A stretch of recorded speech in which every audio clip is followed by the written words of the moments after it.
Opa, tudo bem? Eu sou o Ovídio, sou pesquisador acadêmico de literatura e suas afinidades. E eu fiz esse canal para conversar com você a respeito daquilo que eu estudo, daquilo que eu pesquiso e daquilo que eu amo, em especial literatura, mas também outras artes, cinema, música e outras afinidades minhas nas áreas de pesquisa. Eu também fiz esse canal porque eu acabei de embarcar numa aventura muito perigosa, como diria o Bilbo pro Frodo, né? É perigoso sair porta fora. Eu tô dando spoiler do que, do que eu gosto de falar, mas enfim. Eu embarquei recentemente num alto desafio. Eu entrei no mestrado de História da Universidade Estadual de Goiás. E eu não sou historiador, eu sou um pesquisador de literatura. Fiz bacharelado em cinema pela mesma universidade, Universidade Estadual de Goiás, a UEG. Fiz posteriormente a faculdade de letras, português e inglês, porque o que eu gosto mesmo é literatura, é narrativa, é minha área de pesquisa, de estudo e de ensino. Indo direto ao ponto, no vídeo de hoje eu fiz questão que o primeiro vídeo do canal fosse sobre o meu objeto de estudo dentro do mestrado, que também foi meu objeto de estudo na faculdade, que é o meu autor preferido, que é J.R.R. Tolkien. E eu escolhi falar sobre um livro que acaba que não é um livro do Tolkien. Para quem não conhece o Tolkien, ele é o escritor de O Senhor dos Anéis, de O Hobbit. Se você está nesse vídeo, provavelmente você conhece, né? Senão o vídeo não teria sido recomendado para você.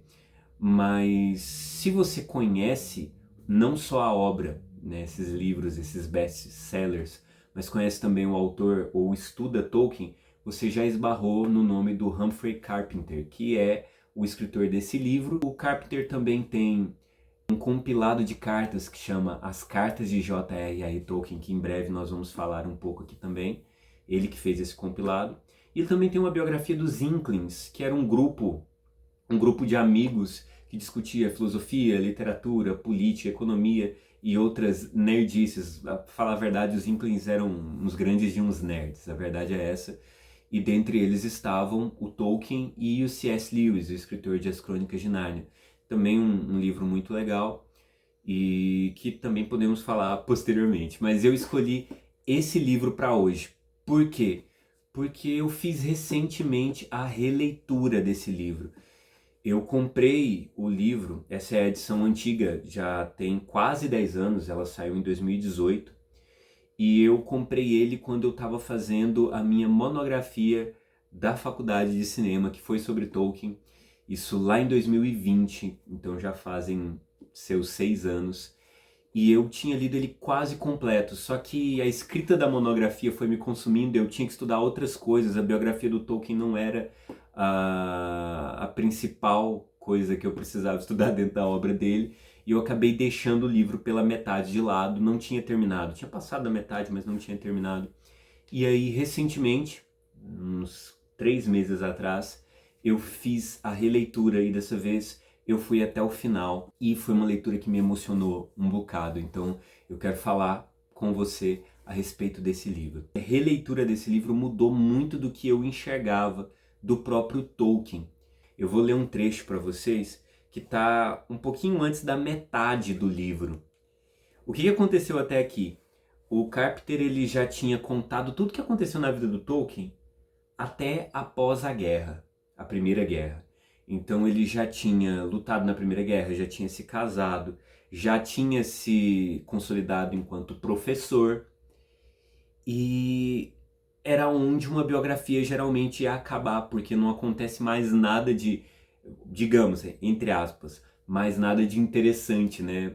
Pô, o cara lutou na guerra, teve um casamento e o casamento dele parece história de cinema e de fato virou história de cinema, como se toda a parte emocionante da vida do Tolkien tivesse passado. E é ali que uma biografia normalmente terminaria. Só que o Carpenter ele vai mostrar que a verdadeira glória da biografia do Tolkien está na pequenez, na simplicidade, na ordinariedade do que vem depois. Tanto que isso é bonito. A partir daí, pode-se dizer que mais nada realmente aconteceu. Foi a vida comum e nada notável de incontáveis outros estudiosos. Uma vida de brilho acadêmico, certamente, mas apenas em um campo profissional muito restrito. O Tolkien ele era filólogo de línguas antigas, tá? Isso é para a maioria das pessoas, para o grande público, é uma coisa muito chata, né? Por mais que eu e outras pessoas chatas achem isso interessantíssimo, né? De um campo profissional muito restrito, que na verdade pouco interessa aos leigos. E teria sido só isso, não fosse pelo estranho fato de que, durante esses anos em que nada aconteceu, ele escreveu 2 livros que se tornaram sucessos mundiais. Livros que cativaram a imaginação e influenciaram o pensamento de vários milhões de leitores. É um estranho paradoxo o fato de que O Hobbit e O Senhor dos Anéis sejam obra de um obscuro professor de Oxford, cuja especialidade era o dialeto medieval do centro-oeste inglês e que vivia uma vida comum e suburbana, criando seus filhos e cuidando do jardim. Eu achei isso aqui extremamente bonito. E eu já tinha passado dessa parte na primeira leitura, só que eu não tinha me atentado ao quanto a beleza da vida do Tolkien está justamente na pequenez dele. A partir daqui, isso aqui ainda não é a metade do livro. A graça desse livro se dá a partir do momento em que mais nada de emocionante acontece na vida do Tolkien. E o Tolkien vai viver uma vida comum. O Carpenter ele até narra um dia imaginário da vida do Tolkien, onde ele acorda de manhã, faz as orações dele, vai à missa, tropeça num carrinho de uma das crianças, depois vai dar aulas, e aí tem uma orientanda dele que ele precisa orientar, e depois ele volta para casa, e depois ele tem que ir para uma reunião chata de Oxford, e ele se encontra com Lewis e não tem muito tempo de conversar, e o Tolkien volta. E durante essa vida super comum, o mais extraordinário aconteceu, que foi ele escrever obras que são a obra da vida de muitas pessoas, né? Que é O Hobbit, O Senhor dos Anéis. E isso para mim foi incrível. Isso para mim é a grandiosidade da vida do Tolkien se encontra em como ele soube viver uma vida ordinária e encontrar a beleza desse ordinário. A esposa simples dele, que ele soube amar, mesmo ele sendo imperfeito, né?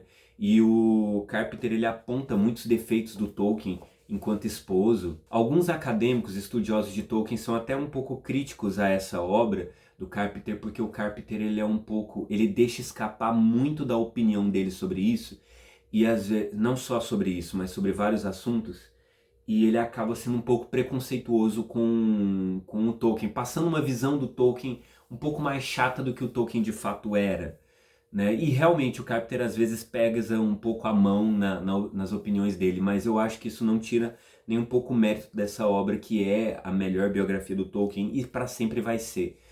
O Carpenter ele conheceu o próprio Tolkien, entrevistou o próprio Tolkien, e depois ele fez essa biografia sendo acompanhado pelo Christopher Tolkien, que é o herdeiro do Tolkien, faleceu há alguns anos atrás, e teve acesso a basicamente tudo que o Tolkien escreveu, tudo que se tinha registro. Então, nunca teremos um livro tão bom a respeito da vida do Tolkien quanto esse. Eu vou ler para vocês alguns trechos da obra agora a respeito da vida do Tolkien, de posições do Tolkien a respeito de várias coisas, e comentando um pouco como isso mudou a minha visão a respeito de quem era o próprio Tolkien. Uma coisa que eu achei interessantíssima é que eu pensava no Tolkien como uma pessoa muito ranzinza, por aquilo que muitas pessoas falam dele, e que o próprio Carpenter dá a entender em vários momentos do livro por uma visão até preconceituosa, pesada do próprio autor, que a gente precisa admitir, a respeito de como Tolkien levava a religião, a respeito de como Tolkien levava as amizades dele, etc. E nessa releitura a minha visão sobre isso mudou. Para quem trabalha com psicologia dentro da teoria dos temperamentos, eu pensava que o Tolkien era uma pessoa muito melancólica, que era uma pessoa muito fechada, com a visão de mundo muito fechada, e uma pessoa ciumenta das amizades dele, uma pessoa que não gostava muito de contato social, e isso mudou muito, mudou muito. Também pensava que o Tolkien era extremamente perfeccionista, e de fato o Tolkien era perfeccionista.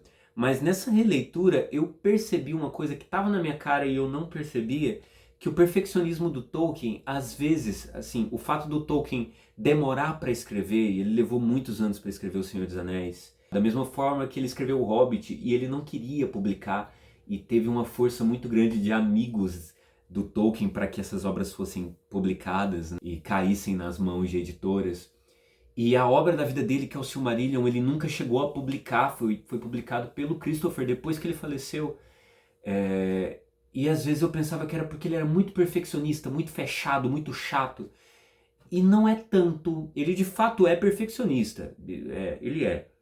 Mas eu percebi que ele é um pouco mais disperso do que perfeccionista. Eu posso estar enganado, mas ele tinha que fazer um trabalho.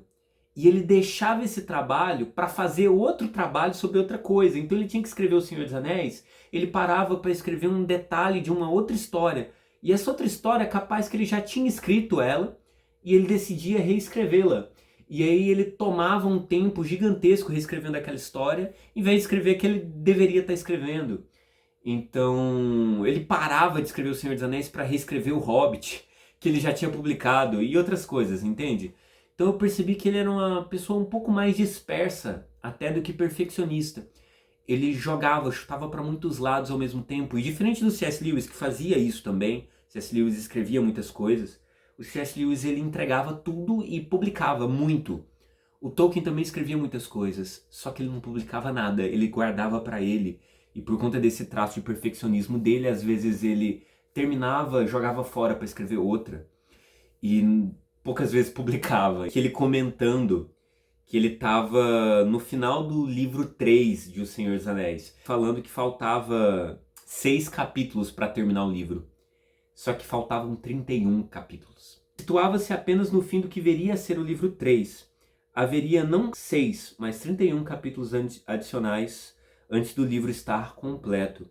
Tolkien tentou trabalhar a história durante os meses seguintes e conseguiu desenvolvê-la um pouco mais, mas no verão de 43 teve de admitir que estava empacado, ou seja, ele travou no meio da história. Ele só ia publicar 10 anos depois, né? O Carpenter deixa escapar também, durante essa biografia, um pouco da escrita do Senhor dos Anéis. E aqui ele fala de quando Faramir surgiu. Isso aqui é uma carta do próprio Tolkien, tá bom? Um diário do próprio Tolkien. Um novo personagem entrou em cena. Tenho certeza de que não o inventei. Eu nem mesmo o queria, embora goste dele, mas ele veio caminhando para os bosques de Ithilien. Faramir, irmão de Boromir. E ele está retardando a catástrofe, com muitas coisas sobre a história de Gondor e Rohan. Mas se ele continuar falando muito mais, boa parte dele terá de ser removida para os apêndices, para onde alguns fascinantes materiais sobre a indústria do tabaco, o Hobbit e os idiomas do Oeste já foram. Ou seja, por que que ele pensava que faltavam 6 capítulos e na verdade faltavam 31? É porque os personagens iam invadindo o processo criativo do Tolkien e ele não esperava. E ele se posiciona diante da obra dele como se não fosse dele, falando, né, numa toca do chão vivia um hobbit. O que é um hobbit? Preciso descobrir. Os personagens surgiam e ele se posicionava como um historiador que quer descobrir a história desses personagens e não como quem está escrevendo e inventando essa história. Isso é muito engraçado. E aí quando o Faramir aparece, ele era inesperado, Tolkien não esperava que ele apareceria, e o Faramir começa a cuspir várias coisas sobre Númenor e os Homens do Oeste, e isso vai retardando o final, a catástrofe do final do livro, e isso vai alongando a história. E aí ele fala, putz, isso aqui tá ficando longo, talvez eu tenha que jogar isso pros apêndices. Eu sei lá do pra quê, mas ele já tinha escrito várias coisas sobre o tabaco, sobre o fumo dos hobbits, a erva dos hobbits, que ele já tinha jogado pros apêndices. De fato tá nos apêndices, né? Quase que o coitado do Faramir vai pra lá também. Outro trecho que eu achei interessante é o Lewis falando do Tolkien. Eles iam escrever um livro juntos. E aí o Lewis, olha aqui, nenhum dos projetos foi levado adiante. E Lewis, referindo-se a algum tempo depois, descreveu Tolkien como, entre aspas, esse grande homem, porém moroso e sem método. Fecha aspas. Moroso não era um adjetivo totalmente justo, mas sem método era muitas vezes a pura verdade. Ou seja, o Tolkien ele era bagunçado com as coisas que ele queria estudar e pesquisar e escrever. Tolkien ele poderia ter sido uma das grandes, e de fato foi, né? Mas as pessoas não reconhecem isso um pouco por culpa do próprio Tolkien, porque ele deixou vários projetos de lado. Agora um pouco da visão do Tolkien a respeito da guerra, que eu achei interessante. Tolkien ele lutou na Primeira Guerra. Eu vou deixar para falar isso a respeito de outra obra que eu, inclusive, ela tá aqui, que é Tolkien e a Grande Guerra, do John Garth, que é uma biografia do Tolkien na Primeira Guerra. Ele lutou na Primeira Guerra, começou a escrever o Legendário, que é o corpo de lendas, a qual o Hobbit e o Senhor dos Anéis faz parte, o grande mundo do Tolkien. Ele começou a escrever isso nas trincheiras da guerra. E foi uma coisa que pesou muito para a formação pessoal dele. E depois ele enviou os filhos dele. O Christopher foi enviado para lutar na Segunda Guerra. E isso impactou também a escrita do Senhor dos Anéis, embora ele insista nisso no prefácio da segunda edição do Senhor dos Anéis, de que obviamente não é uma alegoria. O Sauron não é Hitler e etc. Mas esse não é o assunto. E aqui a guerra tinha acabado de terminar, e aí tem uma fala do Tolkien para o Christopher. Durante a guerra, ele dissera a Christopher: estamos tentando conquistar Sauron com o Anel. Ou seja, o próprio Tolkien ele descreve que o Senhor dos Anéis não é uma alegoria, mas ele traz essa aplicabilidade, é o termo que ele vai usar. Né? Ele mesmo usa o Senhor dos Anéis para analisar a guerra. Depois ele escreveu, abre aspas, a guerra não terminou. E a que terminou, ou parte dela, em grande parte, foi perdida. Mas é claro que é errado nos deixarmos levar por tal estado de espírito, pois as guerras sempre são perdidas. E a guerra com A maiúsculo, a guerra sempre continua. Não adianta esmorecer. Ou seja, ele não era otimista, olhando para o fim da guerra como vencemos de fato, porque a grande guerra, a guerra com G maiúsculo, ela ainda não terminou. Outro caso, ele estava revisando O Senhor dos Anéis. Tolkien começou a trabalhar, então ele precisava revisar O Senhor dos Anéis. Tolkien começou a trabalhar não na revisão de O Senhor dos Anéis, que era urgente, mas na de O Hobbit, que não era. Gastou horas e horas procurando algumas notações que já fizera, mas não conseguiu encontrá-las. Ou seja, ele tinha que estar revisando O Senhor dos Anéis, começou a revisar O Hobbit, e aí ele foi procurar anotações que ele fez, mas não encontrou. E em vez disso, encontrou um texto datilografado de A Nova Sombra, que é uma continuação de Senhor dos Anéis, que ele nunca terminou, vale dizer. Uma continuação de Senhor dos Anéis que começara há muito tempo, mas abandonou após algumas páginas. O texto falava do retorno do mal à Terra-média. Ficou acordado até 4 horas da manhã lendo e pensando a respeito. Quando no dia seguinte foi se ocupar com o Hobbit, achou que boa parte dele era muito fraca e teve de se controlar para não reescrever o livro inteiro. Retomo as palavras do Lewis, completamente sem método. Né? Pulando agora para o fim da vida do Tolkien. Além disso, nunca jantava fora de casa. Isso aqui ele já tá idoso, né? Nunca jantava fora de casa, a não ser que Priscila ou uma amiga pudessem fazer companhia a Edith. Edith é a esposa do Tolkien. A preocupação pelo bem-estar dela sempre era o principal para ele. Ela era mais velha que ele, não lembro se 3 ou 4 anos mais velha. E ela já estava bem debilitada, o Tolkien ainda não estava tanto, então ele começou a dar muita atenção para ela. Muita atenção para ela. Eu acho muito bonito. Grande parte do seu tempo também era passada simplesmente respondendo cartas. Isso aqui para combater completamente a visão que eu tinha de que o Tolkien era chato. Grande parte do seu tempo também era simplesmente respondendo cartas. Os leitores escreviam às dúzias, elogiando, criticando, pedindo mais informações sobre elementos das histórias. Tolkien levava todas as cartas a sério, especialmente quando vinha de uma criança ou pessoa idosa. Olha como ele priorizava a visão infantil, né, da criança, que olha maravilhada. Nós vamos falar sobre isso quando a gente for falar do meu livro preferido do Tolkien, que é Árvore e Folha, tá bom? Enfim, a respeito dessa visão minha que mudou do Tolkien enquanto pessoa chata, tem uns trechos muito legais no livro, do quanto ele é uma pessoa divertida e de um humor extremamente quebrado, que tirou de mim, é um dos poucos livros que me fizeram rir muito, porque o Tolkien pregava umas peças engraçadíssimas nas pessoas. O Tolkien, ele escreveu algumas peças, e nessas peças às vezes ele interpretava personagens femininos, se vestia de mulher, e era engraçado. E também fazia piadas para algumas pessoas até de extremo mau gosto, mas eu achei engraçado.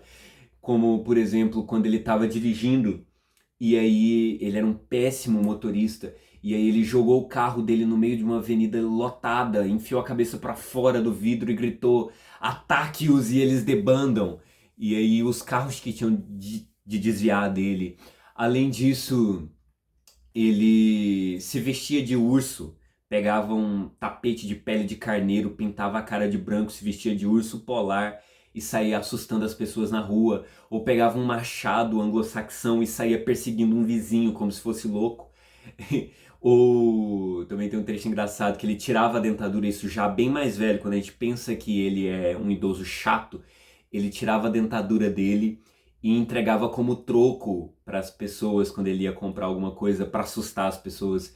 Então ele não era uma pessoa ranzinza, em alguns aspectos era, como toda pessoa mais velha e cansada de coisas da juventude. Acho super justificado o Tolkien poder ter o direito de ser chato. Acho que todo mundo tinha que ter o direito de ser chato de vez em quando, né? Mas o Tolkien era uma pessoa divertida, até no fim da idade, né? Ele e Edith ainda eram pessoas muito diferentes, com interesses muito diversos. Mesmo após 50 anos de casamento, isso daqui não é para qualquer um, entende? 50 anos de casamento não é brincadeira. Nem sempre era uma companhia ideal um para o outro. Ocasionalmente havia momentos de irritação entre eles, ainda assim como os houvera ao longo de toda a vida. Mas existia ainda, como sempre existira, muito amor e afeto. Talvez ainda mais agora que haviam superado as dificuldades de criar uma família, pois agora tinham tempo para simplesmente se sentar e conversar. Frequentemente faziam isso, especialmente nas noites de verão após o jantar, sentando-se em um banco na varanda de frente ou no jardim, entre as rosas, ele com seu cachimbo e ela fumando um cigarro. Tem uma foto muito bonita, talvez eu coloque ela aqui no vídeo, do Tolkien e da Edith velhinhos no jardim deles. Essa vida simples que eu comecei o vídeo falando, muito bonito.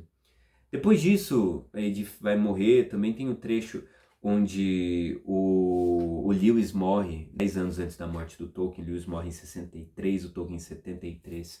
E aí o Tolkien vai começando a degradar até que ele falece, né?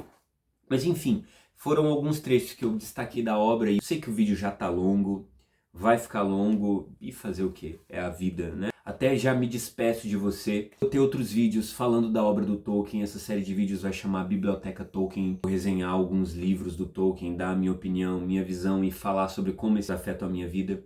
Vou falar de história e autores, história cultural que eu estou estudando no mestrado, dos quais eu não tenho domínio nenhum. Vou compartilhar isso com vocês, que vai ser esse meu guia de mestrado. E quero falar para vocês a respeito de outros autores que eu gosto, principalmente de literatura brasileira, tá? Então nós vamos ter outros vídeos, outras séries aqui no canal, se tudo der certo, se Deus abençoar. Enfim, eu me alonguei demais, essa gravação tá quase com 1 hora de gravação. Eu vou ter que cortar muita coisa, não sei quanto tempo vai ficar, mas certamente vai ficar longo. Mesmo tendo feito um roteiro, eu também sou bastante prolixo, né? Critiquei o Tolkien, mas eu sou bastante disperso. Mas basicamente esse sou eu, bem-vindo ao canal. Eu pretendo falar muito pouco de mim, muito mais sobre esse cara, muito mais sobre o Tolkien, muito mais sobre Chesterton, Lewis, sobre Machado de Assis, sobre Guimarães Rosa. Eu acho que vou falar principalmente sobre Tolkien, Machado de Assis e Guimarães Rosa. Espero que vocês gostem e se você ficou até esse momento nesse vídeo gigantesco, parabéns para você, porque eu talvez não ficaria. E é isso, até a próxima.